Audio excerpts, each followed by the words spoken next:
In the Kishkinda Kanda of Valmiki Ramayana, there is a part where Jatayu and Sampati fly really high and their wings get burned.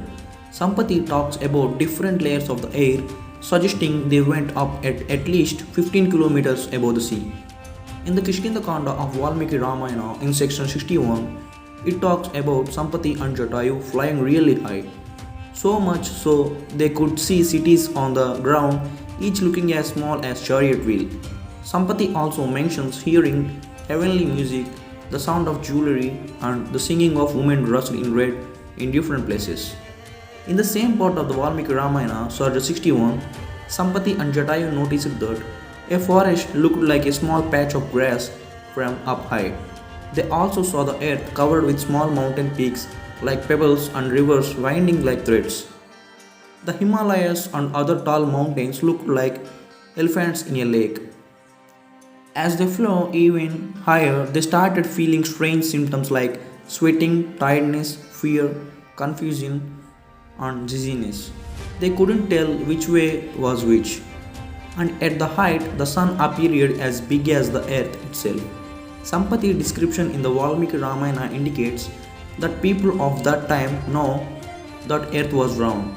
If one were to ascend to the second atmospheric layer, the stratosphere, the sun and earth would appear as two large spheres, almost equal in size. The panoramic view can also be observed from a jumbo jet, which typically cruises at height of around 40,000 feet. Sampati first describes the troposphere, which starts at ground level and extends up to approximately 10 kilometers, around 33,000 feet. In the troposphere, where most clouds form, about 99% of water vapor in the atmosphere is found, causing air pressure to decrease and temperature to drop as you ascend. From a height of around 30,000 feet, cities may resemble wheels, mountains like pebbles, and rivers like threads. Moving into the next layer, the stratosphere, Sampati describes Jatayu suddenly stumbling over the earth, prompting Sampati to release himself from the sky upon witnessing this.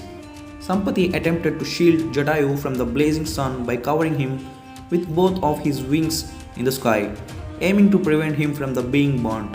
However, during this act, Sampati's wings were entirely consumed by the intense of heat as they fell from the sky. The stratosphere extends from the upper boundary of the troposphere to about 50 kilometers above the Earth's surface. Within the stratosphere lies the nucleus ozone layer, where ozone molecules absorb high energy ultraviolet UV light from the sun, transforming it into heat. In contrast to the troposphere, the stratosphere experiences increasing temperature as altitude rises. This temperature trend results in lack of turbulence and updrafts compared to the troposphere below. Commercial passenger jets fly even lower stratosphere because of its smoother ride due to reduced turbulence. It was in this layer that Jatayu and Sampati were struck by the intense of heat, the sun, and subsequently fell to the earth. As they descended from the height of approximately 15 kilometers, Jatayu landed in Janasthana near Panchavati, while Sampati fell further south of Kishkinda near the sea. It's conceivable that Jatayu and Sampati utilized a flying machine whose wings were damaged in the stratosphere due to the intense heat and UV rays. Although Jatayu's mission wings were partially preserved, he struggled to maintain control due to scorching heat and vertigo.